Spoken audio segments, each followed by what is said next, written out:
So welcome, particularly welcome to Alan and Leslie who are here. It's great to have you joining with us today. You're getting lots of claps this morning. You're getting more claps than me. That's brilliant. And it's nice that you're all wearing masks because I get to imagine what you're looking like behind the mask. And in my mind, you're all smiling and encouraging and looking at me as if I'm speaking amazing truths to you this morning. Yeah, well, hopefully that's true. So we're in our series, Victorious, Overcoming the Temptations and Trials of Life. We have been now for, obviously we had the last 2 weeks where we weren't in the room, but before that, I think 4 or 5 weeks we've been in this series. And it's been brilliant. I've really loved it. It's a series that is not just a hearing series. It's not just a series that you come on a Sunday, hear some great stories, a few jokes, a few anecdotes, and then go away again. This is a series that you have to put into practice. Kind of like all the series we do here. We want to be hearers and doers of the word. The Bible tells us that if you're wise, you don't just hear it, you do it too. The wise person hears the word and puts it into practice. And that's what we want to be. And that's kind of what how this series is designed. It's designed to put it into practice. And I have to say, I have found this series really helpful for me.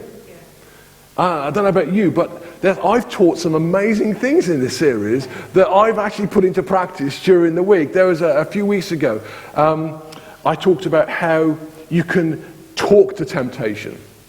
Just like Jesus spoke to the devil and in the wilderness, we can talk to temptation. And I said the thing that we can say is, temptation, you are not going to steal my future. Temptation, you are not going to steal the future of my family. Temptation, you're not going to steal my confidence in God. Those three things. And actually, when in my own life, when temptation has risen up, which it does regularly, I've actually been saying those things out loud. You're not going to steal my future. I'm not going to let you. I'm not going to succumb to you. I'm going to resist because you're not going to steal my future. And I found it really helpful to have something to say. Those double chocolate chip cookies still look really good, but I am learning to resist when I should. And it reminds me of a story I heard. I've been telling stories at the beginning of each message. There was a story of this guy who was on his last legs. He was an old man, and he was in his bed and he was dying. But as he's lying there, he knows he hasn't got long left to live. He could smell his wife baking cookies. Not his wife, that would be strange. He could smell his wife downstairs baking cookies, his favorite treat. And he's lying in bed thinking, oh, what would I give for one of those cookies? And he summons up the energy and he crawls out of bed and he crawls along his bedroom into the hallway. He slides himself down the stairs, crawls through the hallway into the kitchen, and he sees them on the table just there, and they're double chocolate chip cookies. They're his favorite. And he reaches his hand up to grab one, and he picks one up, and just then his wife hits the back of the hand with the wooden spoon. And he's like, why did you do that, dear? And she says, they're for the funeral. Oh, yeah, ouch. Yeah. So God, let's get back to it. God wants to move us into a greater level of freedom. Okay, I know that in Pool Campus they've been doing a series called Freedom Sessions, and it's actually kind of a sister series to what we've been doing. The whole point of what we're talking about with temptation is that we can live in freedom. God wants us to live in freedom. He's not offering us more freedom. He's given us all the freedom that we need already. He's already arranged all that. He's done everything necessary. So all the freedom that we need is available to us, but we need to walk in it. Galatians 1, this was Richard's scripture last week in a great message. Galatians 5 verse 1 says, it was for freedom that Christ has set us free. Christ has set us free. He's already done it. He's already given us all the freedom. And then it goes on, so do not let yourselves be burdened again by the yoke of slavery. Don't let yourself. It's our choice. The freedom is there. But it's our choice whether we walk in freedom or whether we let ourselves be burdened again by the yoke of slavery. And learning to overcome temptation is part of that process of walking in freedom. Now, we started this series, the very first week, with a quote from Jonathan Edwards, the American evangelist from the 18th century. And he said this, he said, people always act towards the strongest desire they have at the moment of choice. And this is important for us to know, because if we know that we're always going to act towards our strongest desire when we're tempted, we need to have a stronger desire at the ready. We need to be ready with a stronger desire than the one that's kind of tempting us to sin. So this was a quote from Jonathan Edwards in the 18th century. Then last time we met, I gave you a quote from Martin Luther in the 15th century, which said this: to be a theologian, you need three things. Prayer, yeah, that makes sense. Meditation, yeah, that makes sense. And temptation. And that's just weird, right? Martin Luther saying that to be a follower of Jesus, to walk in faith, to grow as a Christian, we need temptation. Well, that's because we need prayer, because it's important that we talk to God. We need meditation, because it's important that we spend time listening to God. And we need temptation, because that's us learning to depend on God. We have to learn to depend on God. And so this week I thought actually I'd really pull out all the stops. So we've been 18th century, 15th century. I'm now going to go back to the 5th century. Okay, it's back 1600 years. This is St. Augustine. This is what he had to say about temptation. Our life cannot be free from temptation. You can't escape it. You can't escape temptation, but it's not a sin to be tempted. Our life cannot be free, because none of us comes to know ourselves except through the experience of temptation. Nor can we be crowned until we have come through victorious. All right, there's our series there. Nor be victorious until we have been in battle. Nor fight our battles unless we have an enemy and temptations to overcome. So St. Augustine, all the way back then, recognized the importance of facing temptation in our life. So if you're sitting there thinking, oh, God, just take away all temptation from me, that's not going to happen, because God wants you to overcome it, because he knows that you grow when you do. Your life cannot be free from temptation, but it can be free from succumbing to temptation. It can be free from succumbing to it. Do not let yourselves be burdened again by a yoke of slavery. God allows temptations not because he wants us to suffer, but because he wants us to know victory. He wants us to grow. And he has done everything necessary to equip us to be victorious in the temptations. All the tools that we need, we've already got. And this brings us to our key verse for the series. Paul, writing to the Corinthian church, says, thanks be to God, he gives us the victory. How? Through Jesus. We get the victory through Jesus. Therefore, we can stand firm and we can let nothing move us. So our focus has been on Jesus for the whole series, really. This is how we're going to get temptation. We've been looking at Jesus going into the wilderness. In fact, he doesn't go into the wilderness. It says the Holy Spirit sends him or drives him into the wilderness to be tempted by the devil. And he sends him there not to give us a template on how to defeat temptation, but he went into the wilderness to get the victory over temptation for us. And we've seen, actually, in recent weeks, that there is only 3 temptations that we face. There's only 3.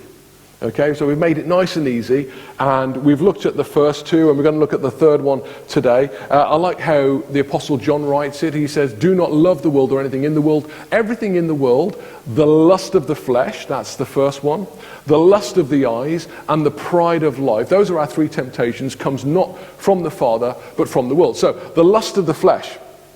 This is temptations that appeal to our human appetites. Okay, we all have appetites. Appetites for food, appetites for physical intimacy, appetites for security and safety. There are various appetites that are not wrong. But the question is, are we fulfilling those appetites the right way? And sometimes we can be tempted to appease those appetites in a sinful way or in a wrong way. And that's the lust of the flesh. So Jesus being tempted to turn stones into bread, we know that it says that he'd been fasting for 40 days and he was hungry. And, it's not wrong to eat, it's not wrong to break a fast. But Jesus, his victory was to say, I could use my power to do this, but I'm going to choose to trust God to provide everything I need. Just like God provided for the children of Israel in the wilderness, he provided manna, I'm going to trust God to be my provider. Always. So that was Jesus' victory against the lust of the flesh. And I think this is such a common temptation for us. I don't know about you, but during all the COVID lockdowns, I put on a few COVID kilos. Yeah, and there's no judgment here for that, because I think lots of us did. We got bored and so we ate. But actually, I want to choose a better path. I want to have a greater desire for freedom. And Jesus won the victory for us against the lust of the flesh. We just have to walk in it. So the second temptation that Jesus faced, that we looked at last time, was the pride of life. Testing God. This is a temptation that appeals to my ego. Okay, this is where I presume on God or put myself in a position above God. Acting out of my own desires, creating my own plans, and then expecting God to bless my plans. And when everything goes pear-shaped, to rescue me, to save me. It's presuming on God. And maybe even I get cross with God or blame God when things don't go the way that I want them to go. And for Jesus, his temptation looked like this. He was him standing on the highest point of the temple and being tempted to jump down. To jump down where all the people were, all the religious leaders, all the Pharisees and the scribes. His temptation was to jump off the highest point of the temple. Why was that a temptation to Jesus? Anyone in their right mind jumping off a high building shouldn't be a temptation, right? Well, I expect Jesus' temptation was to make an entrance. And this was right at the start of his ministry. And what a start this would have been for him. To leap off the temple building, to land in the temple courts and kind of dust himself off. And everybody would look at him and say, wow, who are you? He said, I'm Jesus, the Son of God. Wow, good. Yeah, that's amazing what you just did. How can I follow you? It would have been tempted to begin a ministry with a bang like that. But Jesus knew it wasn't the right way. He knew that God's plan for his ministry was a different path. And more than anything else, his greatest desire was to be obedient to God, to follow God's plan. And it reminds me of kind of Peter a little bit. Peter was a little bit impetuous, wasn't he? He was always kind of jumping in and getting his foot in his mouth and saying the wrong thing. But I love the point where Jesus is walking on the water towards the boat, and Peter's there in the boat, and he's tempted to run towards Jesus on the water, but he doesn't. He says, Lord, if it's you, tell me to come. And that's really the answer to this temptation. Lord, if it's you, tell me to step out, tell me to go, tell me to do this, tell me to go there. Lord, if it's you, if it's your will, I will do it. I'm ready to jump out the comfort of my boat, but I want it to be your purpose and your plans and your will. So that's the second temptation, the pride of life. Then the third temptation we're looking at today is the lust of the eyes. And this temptation is something that appeals to my senses, to my desires. Okay, these are my ambitions that I have in me. Fixing my eyes on everything that the world has got to offer. Looking around at what other people have and desiring to possess those things. The lust of the eyes. Now we're bombarded with this temptation. I think this is probably one of the hardest ones actually, because we're bombarded with this every day. The whole of kind of Western economy and civilization is built around this temptation, the lust of the eyes. Do you know what feeds this temptation? Everything. Everything feeds this temptation.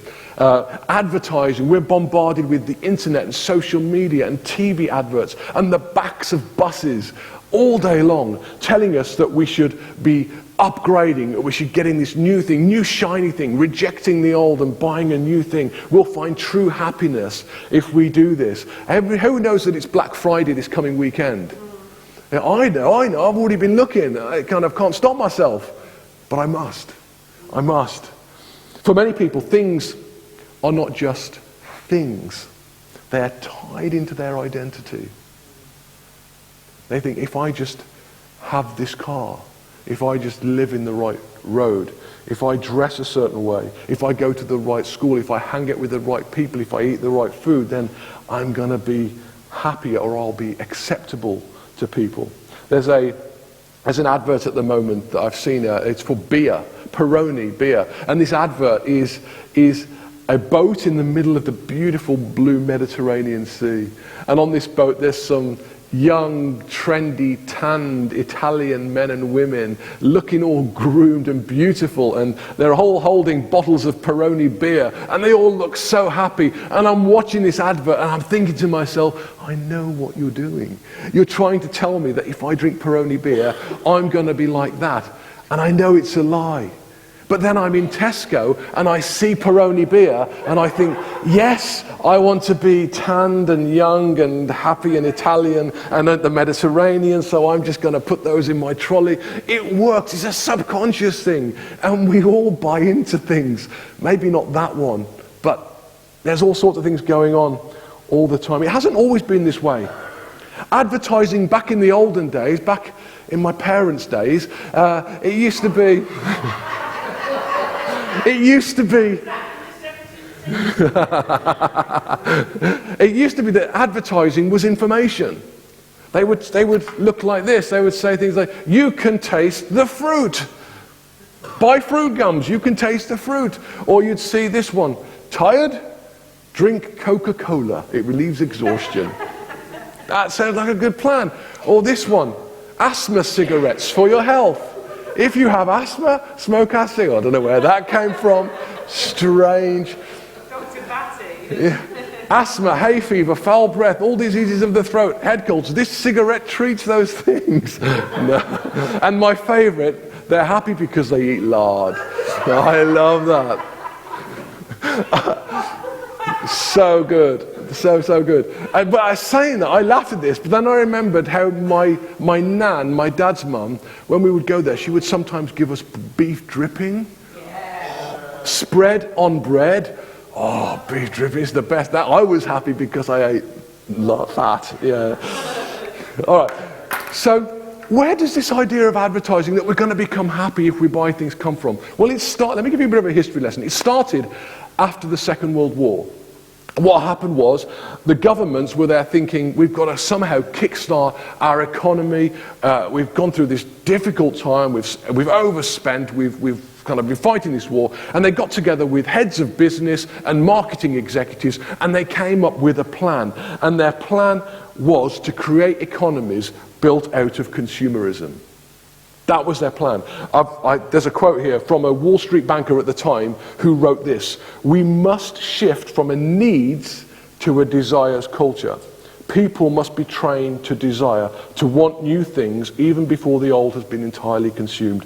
We must shape a new mentality. Man's desires must overshadow his needs. That's the world we live in today. That's it, right there. And it's intentional, trying to create a desires-based culture rather than a needs-based culture. Who remembers right after the first or second COVID lockdown, I can't remember which, the first thing that the government was asking us to do was to spend money in shops and to go to restaurants. Right before schools were opened, before churches were opened, you've got to be spending, because that's what our economy is built on. So where did this modern idea of advertising come from? Does anybody know about these things will make you happy? It came from Nazi Germany. Did you know that? The propaganda machine of Nazi Germany. It was, they took on the ideas of the psychotherapist Sigmund Freud, who said, we all think we're rational, but actually people make irrational decisions all the time. And you can tap into their subconscious and make them make irrational decisions. And this is how the Nazi propaganda machine got the German people to buy into all sorts of horrendous policies. Isn't it? And and straight after the war, the marketing and advertising executives took on these same ideas in order to get us to buy things. Advertising is propaganda. And at its heart is this temptation, the lust of the eyes, creating desires in us of the things that we see, creating a desire for things that we don't actually need. I used to have a job touring the country for Technics, Panasonic, selling or demonstrating their pianos and keyboards. So I would rock up to a conference center or an exhibition hall or a large shop, and there'd be, hundreds of people there, all there, and it would be my job. I would be the expert in the room to demonstrate these pianos. And so, when I first got the job, the first thing I did was get all the manuals for these pianos and learn all about what these pianos could do.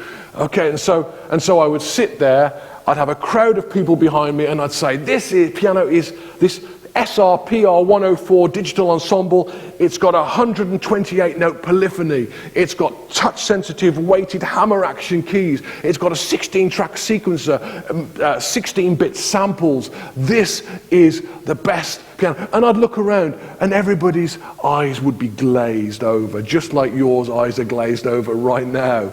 That's what they would look like. And I learned pretty quickly that that wasn't the way of selling pianos. So I then started to play really fast and clever, kind of Rachmaninoff and George Gershwin, and they would be impressed with it. And then they would walk away and they still wouldn't buy. I thought, okay, well, I need a different approach. And so I came up with this approach that was brilliant and worked every time. And I would paint a picture. I would tempt them. I'd go, picture this. It's Christmas morning. Your family and your friends are around your house and sat in your lounge. And you sit down at the SRPR 104 digital ensemble. And you open up the lid and you switch it on. You press these 3 buttons. And then you start to play. And I would play with 2 fingers. The simplest thing I could, and I would play the Titanic theme. My heart will go on, but I'd do it with just 2 fingers and make it look simple. The machine would be pumping out a full orchestra and a band and everything. It would be all going, but I would be doing 2 fingers. And they would be looking at it going, I can see that. I could do that. That could be me. I could be in my lounge with all my friends on Christmas morning playing that because it's so easy. There are literally thousands of SRPR 104 digital ensembles all over this country in people's homes gathering dust because of me. Because of my 2 fingers and my advertising. I was evil, right? Just getting people to buy these things. But the power of creating a desire, it's really powerful. The lust of the eyes is a powerful temptation. And this is a situation where Jesus finds himself for the 3rd temptation. So Matthew chapter 4. So the devil's tempted him twice, and then it says this. Again, the devil took him to a very high mountain. I don't know if that's figuratively or if he actually did go with the devil to a high mountain. And it says it showed him all the kingdoms of the world. I don't know if it was a kind of... Because obviously you can't see all the kingdoms of the world literally, but maybe he could make it look like a big screen or something and he could see them, or whether it's just Jerusalem and Jericho and all the towns around it, but it was representing all the kingdoms of the world. And this line here, and there, splendor. Look at this, look at all of this, in all of its splendor. He said, all this I will give you if you will bow down and worship me. Now, I've read about Jesus. I've read the Gospels, and Jesus was someone who was in control of his desires. He really was. So why was this a temptation to him? To be a temptation, it's got to be something that Jesus desired. It's got to be something that Jesus wanted. This wasn't an easy thing for Jesus. It actually was a temptation for him. He had to overcome it. So what was it that was tempting to this? For turning the stones into bread, Jesus was hungry, so that's kind of obvious. For jumping off the temple building, Jesus was starting his ministry, so that kind of makes sense. Why is this a temptation for Jesus? Because I think it's because this is the thing he came for. He came to retake authority over the kingdoms of the world. This was his purpose. This is why God sent him to earth. In the story of Genesis, you know that authority was given. God made the whole planning. He made the plants and the flowers and the birds and the fish. He did all creation. Then he made man and woman, set them in the garden, and he told them to rule. He said, rule over the birds of the sky and the fish of the sea and all the creatures in the world. Be fruitful, increase in number, fill the earth, subdue it. And so Adam and Eve were given authority, and mankind was given authority. But then when Adam and Eve sinned, and they were kicked out of the garden, they lost the authority. They lost their authority. And Jesus' purpose was to come back and retake the authority over the kingdoms of this world. And so that's why this is a temptation. Because the devil's saying to him, you can fulfill your God-given purpose here and now. You don't have to go to the cross. You don't have to go through all that pain and suffering and torture. You can do this now. And I think this is a temptation that can happen to us too. We can be moving towards our God-given purpose, and we can see it in the distance what God has called us to, but we're tempted on the way to make mistakes, to try and control things our way rather than do things. We compromise God's values in order to get to where we think God wants us to go. We can do that. And that moment arises, and maybe we see in the future what God wants us to become, but we think time is running out and we need to bend the rules, and we think the issue is the thing that we desire. But the actual issue is to say, I want to be where God wants me to be moment by moment. The moment we compromise what's important for what's immediate, we lose confidence in God. I've shared this story before. 20 odd years ago when I left university, I started work in a bank. This was supposed to be just a temporary thing because I was a musician. I'd studied music at uni and I was going to be a great musician, and then I went to work in a bank and we got a mortgage, I got married, and 3 years later I'm still there. And then one Sunday morning in a service not unlike this, the preacher gave a message and I felt God speak directly to me, and he said, it's time for you to hand your notice in at the bank. I've got something better for you in music. So I went home, spoke to Fru, and she said, great, let's do it. So the next day I handed in my notice at the bank, 6 weeks notice. I said to myself, I've got 6 weeks to find myself the job. I completely forgot that God said he had something for me. And I thought, okay, so now I'm going to go all out, and I wrote 120 letters to various musical organisations across London. I made a great CV with covering letters to all these people. I put them in envelopes. I stamped these envelopes. They were all addressed. They were sat in a box. And then God said to me, if you send all those letters out, who's going to get the glory? You or me? Didn't I tell you that I've got something for you? I went, yeah? Oh, yeah. Okay. So I say to Fru, I think I'm going to have to not send out these letters. She's like, okay. So I put all the letters in the bin, stamps and everything. There was no recycling then. It was just all in the bin. I was like, okay. So, okay, God, I'm going to trust you. 4 weeks left to go of my notice period, nothing. 3 weeks, nothing. 2 weeks, not a thing. Okay. 1 week to go, got nothing. 2 days before I was due to leave the bank, Fru strikes up a conversation with a guy on a train who happens to run a music business, who's starting a new segment of his music business, and he needs someone to help him run it. And so the day, literally the day before I'm due to leave the bank, I get offered this job. And a day later I find myself on an aeroplane to Frankfurt with a new car and a phone, and heading toward the biggest music trade show in the world in Frankfurt in Germany. And actually where I got to play with Jules Holland. Actually that's not true. We were on a stand and I was playing piano here and he was playing a piano over there. We were just with headphones on, but I'm sure he remembers it.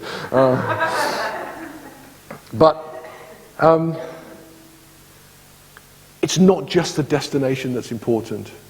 How we get there is also important. And we can be tempted to look with our human eyes and miss what God wants. Temptation always tests our trust in God, and it's always at the door of all of us.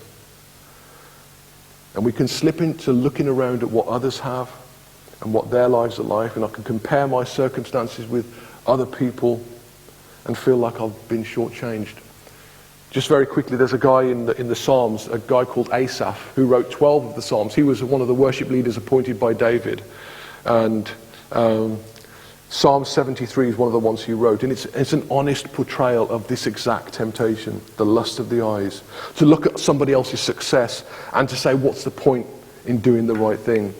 And I love how he goes. So he starts off, surely God is good to Israel. I know God is a good God to those who are pure in heart. He said, but as for me, my feet had almost slipped. I'd nearly lost my foot. I was tempted. He was saying, I nearly messed up. I was tempted to do the wrong thing. He goes on, for I envied the arrogant. When I saw the prosperity of the wicked, they have no struggles. Their bodies are healthy and strong. They are free from common human burdens. They are not plagued by human ills. I look at my neighbours at their great houses. I look at the cars that the mums drive on the school run. I look at the holidays that people take that I can't seem to afford to go on. They don't seem to resist the temptations that come up, and they seem to be doing okay. Surely in vain I have kept my heart pure. This is what Asaph says. What's the point in doing the right thing? What's the point in resisting temptation? But then he gets a hold of himself. And he remembers that God is faithful. God's been faithful before. He'll do it again. He moved mountains before. I believe he's going to do it again. Whom have I in heaven but you? And earth has nothing I desire. Imagine if we took that. Earth has nothing I desire besides you. If we create a stronger desire for God than the things that we're tempted by. And then he says again, but as for me, I don't care what other people are doing. I'm not going to look at what my neighbour's driving or what their house is like or what holidays they're going on. As for me, I'm going to be near God. I'm going to focus on getting myself right with God. I have made the sovereign Lord my refuge, and I'm going to tell of his deeds. So Jesus' temptation is to bypass God's plan in order to get to the right destination. And how does Jesus confront this temptation? Well, he does what he has done in the previous two. He goes back to the wilderness, back to the children of Israel in the wilderness. And he quotes from Deuteronomy. And he says, where Moses tells the children of Israel, he says, don't forget God. He says, fear the Lord. Fear the Lord your God. Serve him only. When you go into the promised land, don't forget who's brought you here. Don't abandon God now. And Jesus says to the devil, away from me, Satan, for it is written, worship the Lord your God and serve him only. A couple of chapters later in the Sermon on the Mount, Jesus says you can't serve two masters. You can't serve both God and money. And that's true. We can't serve both God and the things that we desire with our eyes. We've got to choose. And it is our choice. We get to choose. And what does he say? Away from me, Satan. We're told in James to resist the devil and he will flee. And I think sometimes we do that. We think, oh, resist, resist, resist, resist, resist. And we forget what actually comes before that sentence, which actually says submit to God.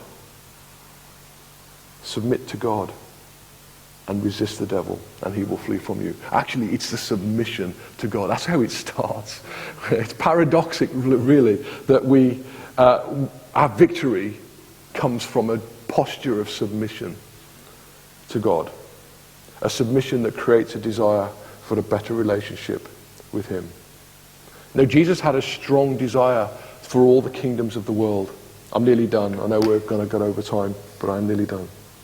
This was his ultimate destination. He knew it. He knew why he was on this earth. He was on this earth to retake the authority of the kingdoms of the world.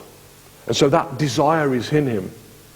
But he's had a stronger desire for something else. And his stronger desire was unbroken fellowship with God his Father. So he had a desire to take authority over the kingdoms of the world, but he had a stronger desire to be obedient to his Father. And guess what he got in the end? He got both. He got both. By making himself obedient to God, by putting himself under God's plans, not just for the destination, but for the journey. He ended up with both. We read in the Great Commission, Matthew 28, it starts with this line, all authority has been given to me. Therefore, go into all the world and make disciples. He had authority. He was given authority. He earned authority on the cross. He had to go through the process. He was obedient to God, and he got to get all the authority. What do we get when we compromise our kingdom values, even if it's to achieve what we think our kingdom destination is? Can I say we get neither? Yeah. We lose both. Yeah. Our first and foremost desire should be for a relationship, obedient relationship to him, to God. And then we will end up with everything. Seek first his kingdom and his righteousness. Seek first. That's our first desire. That's our strongest desire. His kingdom and his righteousness. All these things, don't worry about those. They'll be given you anyway. You'll get both. Seek first his kingdom and his righteousness. I'm done. But I want you to remember those lines that have helped me. Temptation, you are not going to steal my future. Temptation, you are not going to steal my family's future. Temptation, you are not going to steal my confidence in God. Come on, let's walk in freedom, church. Let's be a church that grows and lives in the freedom that he's already paid for. Amen? Amen. Amen. We are done.